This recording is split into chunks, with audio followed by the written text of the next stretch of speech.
This is Reah, and this is Just the Who of Us, where we talk about a range of topics, including life events, current events, spirituality, entertainment, family relationships, as well as answering listener questions and more. How's it going? How's the little guy? Good. He's great. It's so funny that sorry, No. that my daughter and I were just talking about picking him up the little like saucer thing that you sit him in. Oh, yes, That has yes. toys. We're actually picking him up one of those from someone in the neighborhood because he's already like kicking his legs and it's so fun. I'm like, are 2 months old usually doing this much? Because Yeah, you guys might be in trouble when he's 10 months. right. Like, please calm down early. Maybe he's just getting it out of his system. We don't know. Right. That's so It's so, cool. yeah, it is like I have like this like mat that you lay in, that has like toys hanging down. Uh-huh, And uh-huh. he's already like trying to hit it, like he's trying to grab it. So I'll take his hand and I'll, like close it on the toy to try to, teach him how to do that. It's so funny. And he'll just like babble for like minutes at a time. It's so crazy. That is so cool. What fun. And what fun that he's right there with you, right? I think that's so Yeah. cool. Yes. My daughter made a comment yesterday about something related to she was watching a video and I'm like, first of all, stop watching videos on the internet. But Hmm. there was a woman whose child was choking, like little baby was choking, and it freaked her out so much. And I was like, well, this is one of the oops, one of the good things about still living at home is that you always have someone to help you in an emergency, So that's not that I'm trying to get her to stay there forever, but Right. it's Yeah. good that you're here around people because it's more people. I know from experience with my own kids when they were little, when you're in an emergency situation, you're not always the best one to respond right away. And, Right. Exactly. like she got hit in the head when she was little, and I started freaking out. And my mom had to send me outside to call 911 while she performed CPR because I Ooh. was just so like distraught. And so, I shared that story with her, and I was like, sometimes when it's our own kids, it's Yeah. difficult you know, to be emotionally stable with certain things. Right, because the intensity goes up so much, and you're Yeah. just, yeah, Yeah. absolutely. I hear you. Ooh, Yeah. man, yeah. Yeah. But it's one of the perks of having people around, you know. Mhm. Um, Yes, 100%, 100%. yeah. Cool. So I think today we are kind of familiarizing my audience with you. Um, I'm so excited we get to finally do this. Yes, yes, me too. Today with us, we have Dr. Kate Lund. Dr. Kate is a public speaker and resilience expert. She also is the host of her very own podcast, The Optimized Mind, which I actually have had the privilege of being a guest on myself. And it was such a great experience. And I'm so glad that we're able to have this conversation today. We've planned it for a while, and I'm glad it finally worked out. So, welcome. Thank you so much for having me. I'm super excited to be here. You're welcome. So, today I want to kind of take some time and really have my audience get to know you a little bit. Your story was really interesting to me because, for one, I haven't come across anyone with your specific type of experience before. I briefly have heard about the condition, but it's something, I'm in no way an expert on. So, having someone be able to come on and share their experience and, you know, this is kind of what started your journey as a resilient person because you kind of had to be, right? From a pretty young age, you had to kind of learn how to manage difficulties. And so, um, I want to talk a little bit about that. Uh, so, if you don't mind, tell us a little bit about your childhood experience that led to the brilliant person you are today. Sure, no problem. Yeah, so it does. You're right. My whole journey towards becoming interested in resilience, becoming a psychologist, writing these books, all that definitely goes back to my early childhood when at 4, I was diagnosed with this medical condition called hydrocephalus. And that is a situation where the cerebral spinal fluid isn't circulating as it should, causing pressure to build up on the brain. So I got sick really fast, really sick, really fast. And it was baffling for my parents. I had been a healthy, active 4-year-old, and it was surprising and it was unnerving and it was hard to figure it out because the imaging technology back then wasn't what it is today. So they couldn't figure out why I had the hydrocephalus. That came quite a bit later. Yeah, But the good news is when you have hydrocephalus, it can be managed with something called a shunt. That's a surgically implanted sort of pump or drain that circulates the fluid for you. So that's great news. And yeah. when a shunt is working properly, things are pretty good. But the bad news is shunts break. So Oh gosh. particularly in childhood. And so there was a lot of time in and out of the hospital throughout my early years in school, throughout school, really. And, looking different, feeling different when I came back, having missed a ton of school, all that. So that was sort of the foundation of it. And I had a lot of great support. My parents, parents of friends, teachers, all that stuff. And they helped me to figure out, okay, well, there were things I couldn't do. I couldn't do contact sports. I couldn't, do all that Oh, cool stuff on right. the playground, like hanging upside down and gymnastics with the other girls, all that stuff. But what could I do? And so they helped me to focus on more what I could do as opposed to what I couldn't do. And that I think made all the difference. It helped me to see myself as capable Yeah. and not somebody who was held back by this thing, which would then come to define me. So I never defined myself based on the condition. It was more like I figured out what I could do, try to move towards that. It wasn't always easy. There were a lot of challenges in it, but it was really a great way for me to focus forward as opposed to focus on, what held me back. Yeah.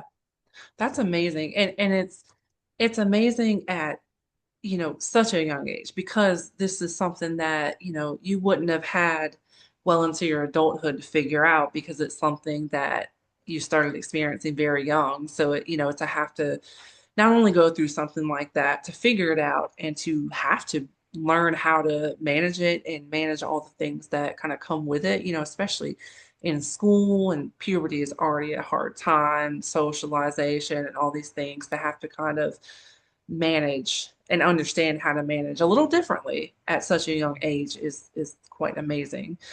Um, do you recall, and I know, because you said that obviously technology and medical technology wasn't the same, but just for parents who, have younger kids and just for their knowledge, do you recall or looking back, were there any big changes or signs or anything, that kind of stood out like, wait, something's going on? I know you said that, you were a pretty healthy child and then all of a sudden things changed. What was that like?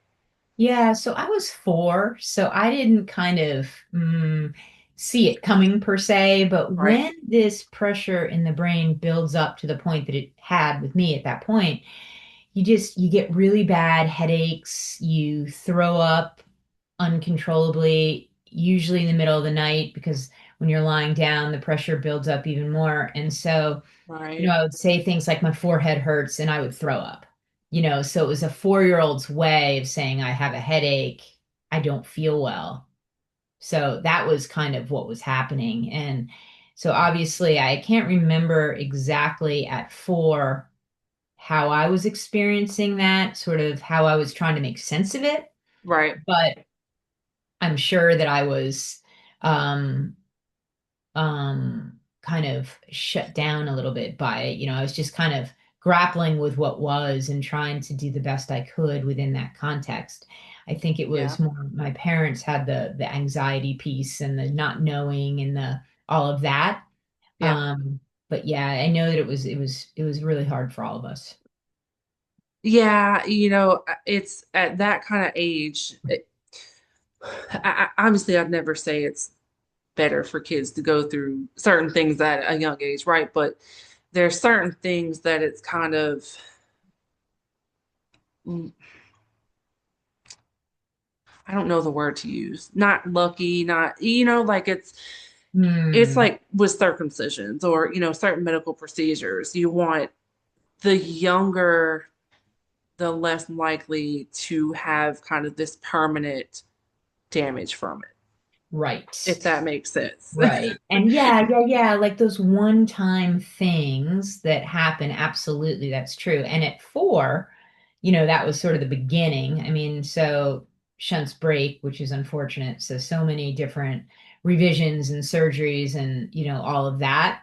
So I think the reality of it sunk in for me a little bit over time. Yeah, Started making sense of it, a little bit more by the time I was 10 and 12 and 14 and right, all of that. But again, having to kind of push through, not wanting to get bogged down by the true emotional ramifications of it right. because maybe that would have held me back. I'm not sure, but I Yeah, know that that was just kind of became part of my persona with it just to push through.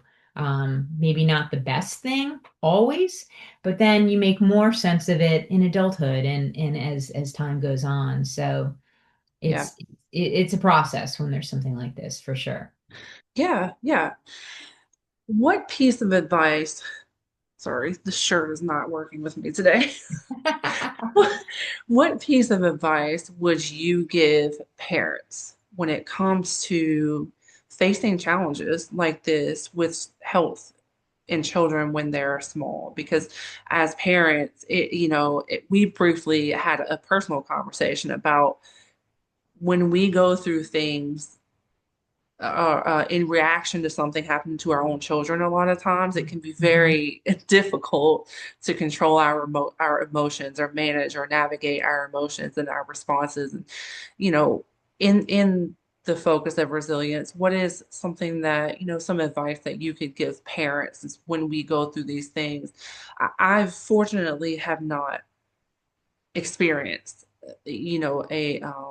a serious health scare or anything in my own children. And I'm so grateful for that, because out of 25 years of parenting, that's a blessing for sure.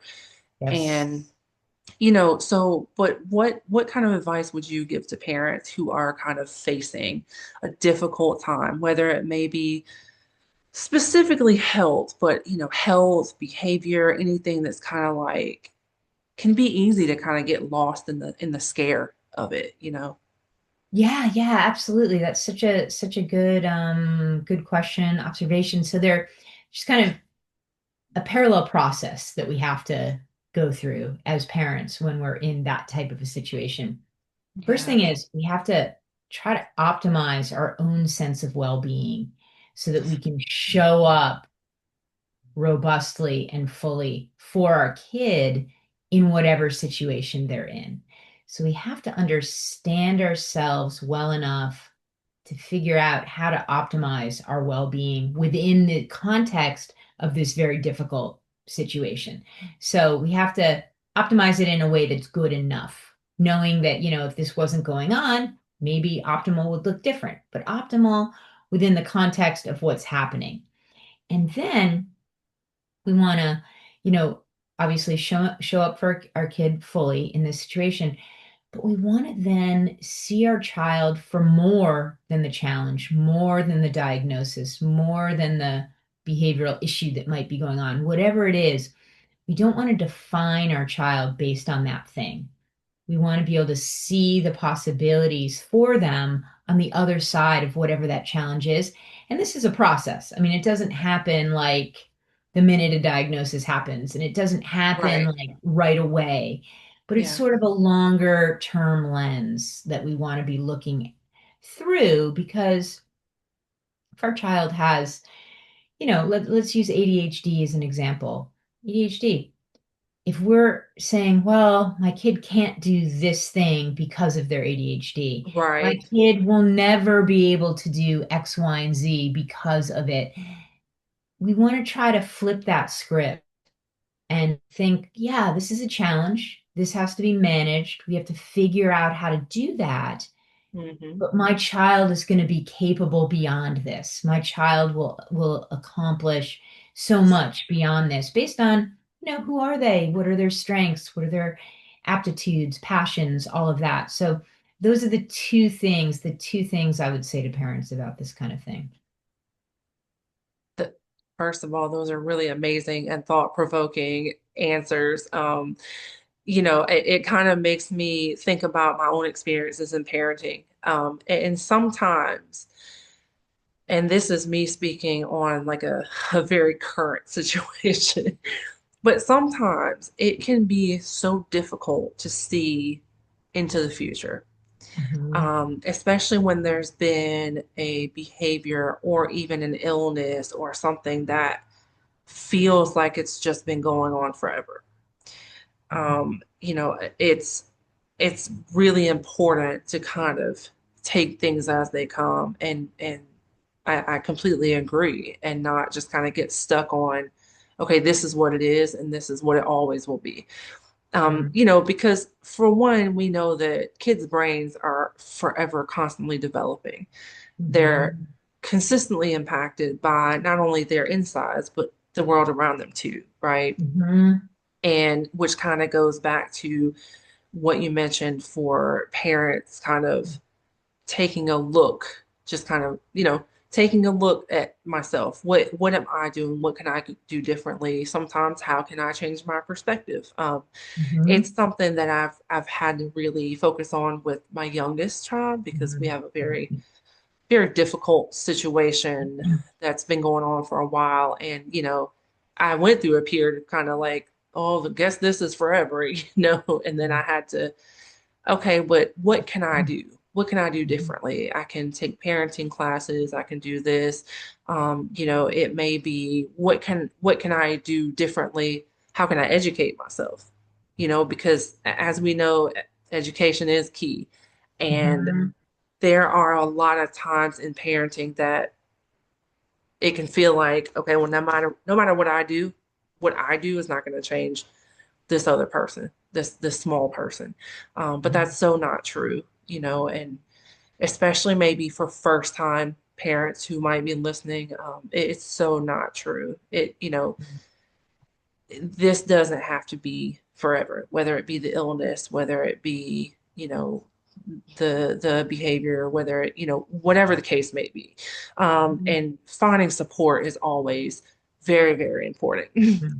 Yes, support is key. So, Yes, like, don't be afraid to ask for help. absolutely, absolutely. And support comes in many many different forms. Support can Mhm. be friends, support can be family, and sometimes maybe we don't have family close by that we can physically spend time with, or you know um, we're not really sure, okay, maybe what's a creative outlet I can utilize. I really enjoy podcasting, and Mhm. there's some difficult things I've gone through this year, and I've really kind of taken this new approach to podcasting that not only is kind of geared toward my long-term success, but it's it's been a really healthy hobby of mine Mhm. that I have certain conversations with people and I'm like, man, I really needed that. And conversations like this to where it's like, man, this is so, it's not only beneficial for my audience, but it's beneficial for me, and Mhm. so support can come in various forms, whether it be a person, a place, a thing, creating a kind of new ritual for yourself. How do I get up in the morning? How can I support my own success in my own day by, drinking water when I first get up, not getting on social media immediately, things like that. And, supporting yourself by changing your habits can be a very overall life-changing adjustment. It can be difficult. 100%. Yes. Right. It can be hard, right? And it often is hard. Yeah, But to have the lens of, okay, so it's hard, so I'm going to figure out another angle, or I'm going to, because I mean, challenge is real. We have to contend with the challenges, right? We're absolutely. never gonna make the challenges disappear. Yeah, yeah. I had somebody tell me recently, and this was in Mhm. reference to a divorce that they are going through, and they looked at me and they said, "You know what? I can't change other people's opinions. I can't change other people's the choices that they decide to make." And I was like, man, that's a really like patient way to look at difficult situations. And I just thought that was interesting. Like I can only control and change what I can, how I carry myself, how I respond, how, even in other conversations. Um, you know, and so this kind of leads me to our primary topic of resilience. Experiencing something so young can either, sometimes maybe kind of break you and send you into this view on life to where life is difficult and, but to have a mindset of how, first of all, how can I help other people, right? How can I Mhm. help other people by teaching them to do what I learned to do? Um, and let's talk a little bit about your work as a psychologist. Um, was your childhood experience, your childhood through, young adult experience, was that something that impacted your career decision? I would say definitely. It's not something that I talk about, obviously, with clients or patients or what have you, but it definitely informs the lens that I look through as a psychologist in terms of building resilience and possibility and the importance of those things. And definitely informed my choice of wanting to do pediatrics in my training, and kind of I think gave me a way, strengthened my initial ability to connect with folks in an authentic and human way, and Hmm. not just about connecting through the objective data, if that makes sense. So definitely my lens was informed by the experiences for sure. Yeah. Um, Tell me a little bit about your book, Step Away, The Keys to Real Resilient Parenting. The Keys to Resilient Parenting. Yeah, absolutely. Well, so Step Away, The Keys to Resilient Parenting just came out. And it's really a manual, a guide for parents to optimize their own sense of well-being and resilience within their own unique context.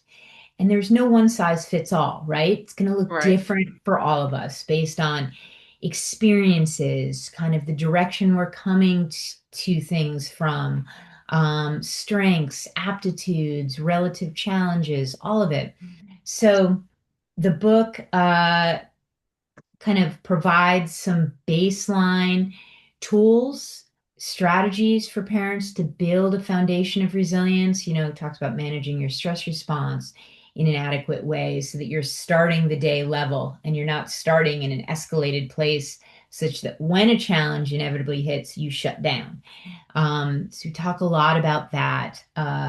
Talk about the importance of understanding ourselves as parents and as people, understanding how we want to show up for our kids, for our family. Talks a lot about sort of this idea of emotionally intelligent parenting. How do we connect with our kids in an authentic human way? How do we understand how our way of being out there in the world impacts others and vice versa? Helps Yes. us to understand our kids too, right? And how and what they need to be at their optimal. Um, So all of these things are kind of addressed in the book. The book is written through my lens, a lens as a child with the medical issues that we just talked about, my 20 plus years as a psychologist, and then my 18 plus now years as a mom. So we bring those three lenses together in writing the book.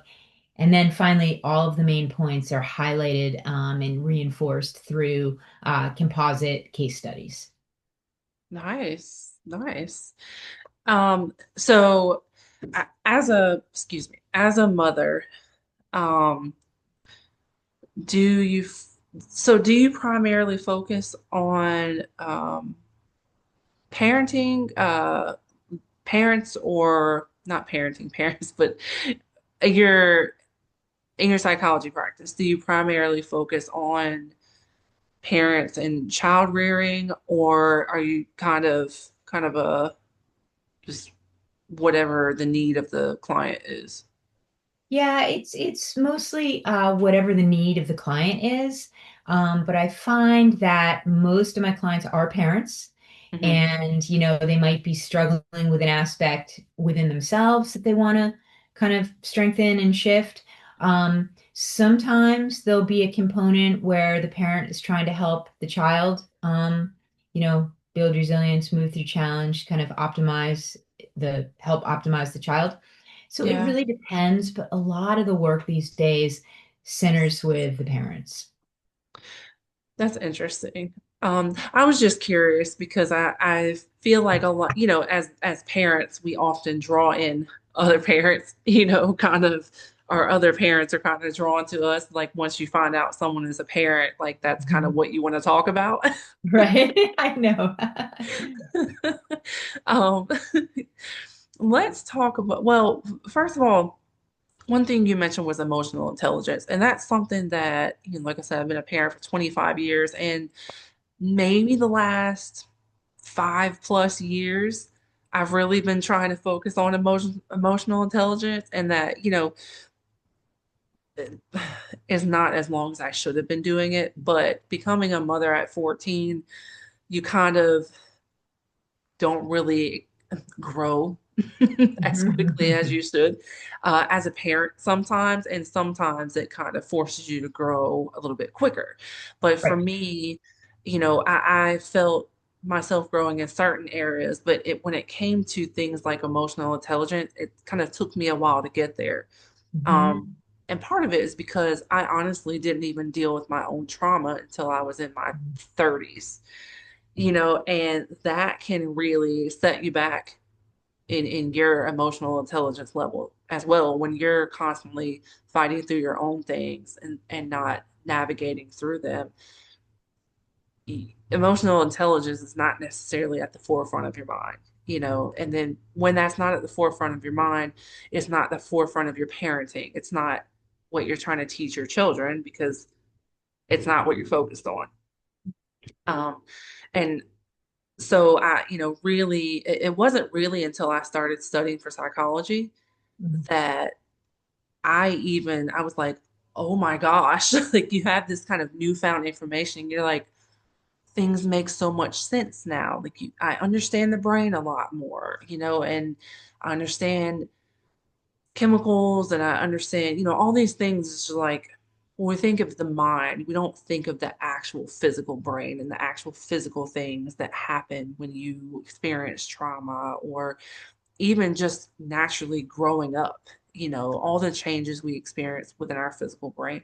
And so the more I learned, the more I kind of woke up like, oh, I should probably focus on growing in these areas. Mhm. Not everybody, is gonna go to college for psychology to have that awakening, But how in your opinion, how can we as parents kind of make that an important component of our parenting, our emotional development, our emotional intelligence? Like it is very much something that has made my parenting a lot better. Um, Mhm. because for one, I can understand my kids better. I can understand myself better. Why am I feeling this way? Why am I reacting this way? How should I respond to these certain things? uh, we parent through, verbal teaching, but we also parent through our visual learning. And so our kids Mhm. pick up everything from us. They see what we say and do, and whether it's the opposite of one another or whether, we're teaching them in both lenses. And that was something I did for a while too. Of course, I grew up where parents were do as I say, not as I do, at times. And so I thought that was the thing. So when I got a little older and I became a little more emotionally intelligent, I was like, oh, that's actually not what I should do at all, because that's why they're not listening to certain things, because I'm saying it not to do it. And then I go and do it, or vice versa. So my question to you is, what is your advice for parents when it comes to the importance of our personal emotional intelligence and our personal emotional intelligence and how it impacts our children? Yeah, absolutely. That's such a great question. And you kind of said it in what you were saying, which is so cool. But it's really understanding ourselves fully. Why do we experience certain things the way we do? Why do we react to certain situations the way we do? And really trying to unpack those things, understand them fully, through exploration with a therapist or a coach, through journaling, through keeping track of the times during the day that we're not reacting or we're not responding the way in which we'd love to or like to. We're not showing up like we'd like to. And then being very observant. How are our interactions being perceived in our experience, Yeah. and how does that factor in? So it's all of that kind of stuff, but really it's that self-understanding, it's that self-awareness. And then it's the ability to notice some of these same things in our children. Yeah, that's amazing. And it's spot on too, because having kids that are a little bit older, and I know you can relate to this, there's certain components of their personalities that you're like, yeah, you got that from me. That's me for sure. Like down to little things. Like I always keep napkins in my car. And my 16-year-old, we went somewhere and she grabbed extra napkins and I said, oh, and she put them in the car. And I was like, I know for a fact that when you get your own car, you're going to have napkins in your car. And because it's just a random thing that I taught her, but it's like, for me, well, I always have a kid in my car or myself. I'm clumsy.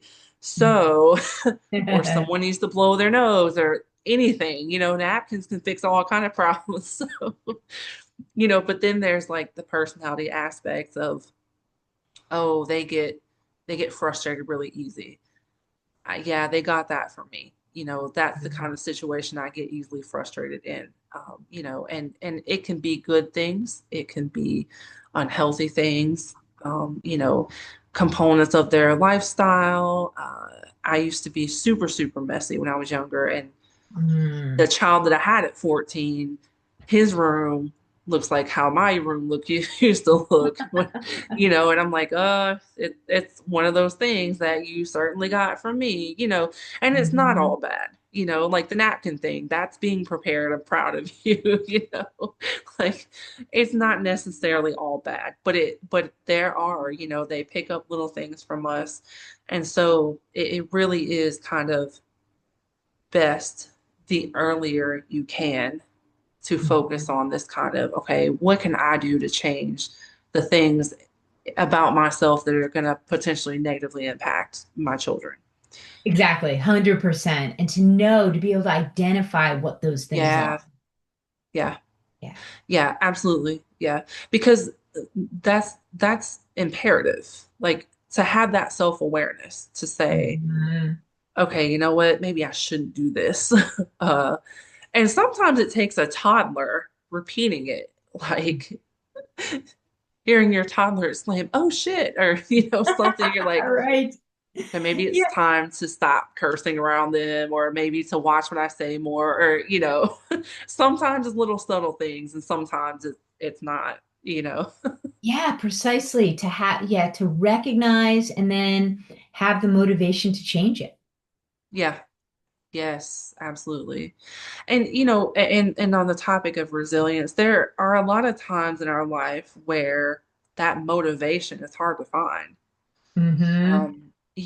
Whether it be you're grieving, you just lost a job, things have changed in your life drastically, and it can be very, very easy to not have that.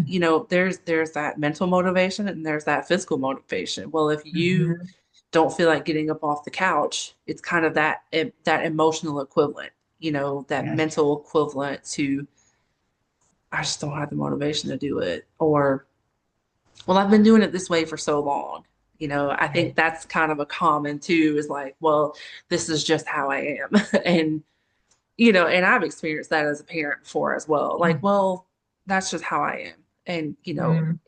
you start getting a little older, and maybe it's because we're not in our 20s anymore that we're just like, okay, certain things are like just kind of a maturity factor that it's like, I've got to find the motivation because if I don't start, I'll never start.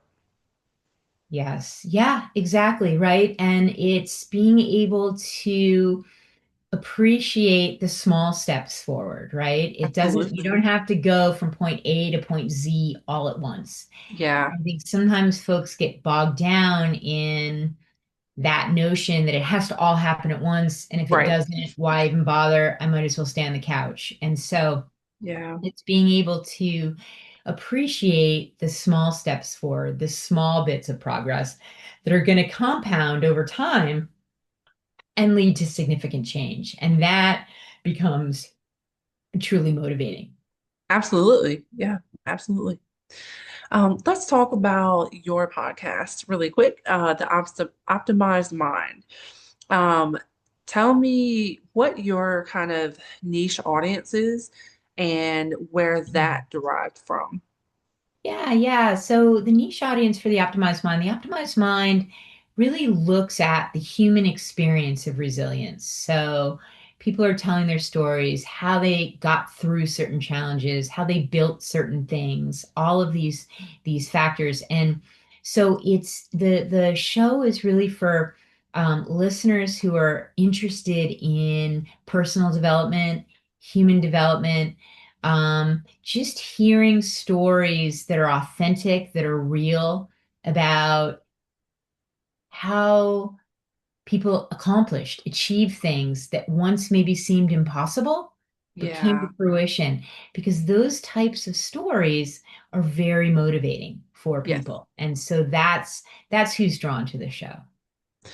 Yeah, absolutely. I love it. I love it. I enjoyed being a guest. I was so grateful to be able to kind of join that list, And there's some things that I'm working through right now, and it's kind of my go-to because Mhm. it really is comforting to know, okay, well, they got through this, Yes. and their thing seems a little bit more difficult than mine. So if they can Mhm. get through that and come out this way, and to really kind of understand and see that people aren't perfect. Mhm. When people are going through these things, it's not all sunshine and rainbows. It's like, oh, this is so easy.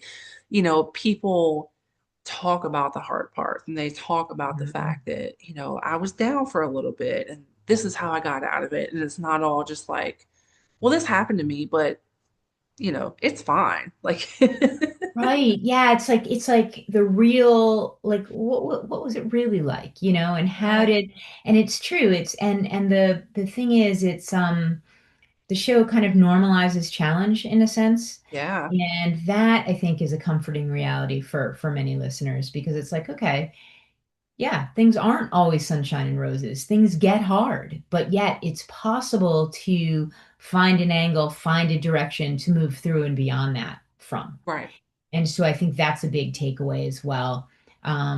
So and the other piece is there's no one size fits all. right. Progress is made in so many different ways. Yes. Yeah, absolutely. Well, That's all of my questions. Is there anything else that you would like to discuss or mention before we wrap up? Yeah, no, I think your questions were amazing, and I think we covered so much ground. So this is great. Thank you. And I'm glad I hope that you enjoyed yourself here as much as I did on yours. And we will have you back a couple more times because there's a couple more things that we, have to talk about and kind of dive a little bit more further into. Um, Let us know where we can find you on social media. Perfect. Yeah, so I'm quite available on Instagram and LinkedIn.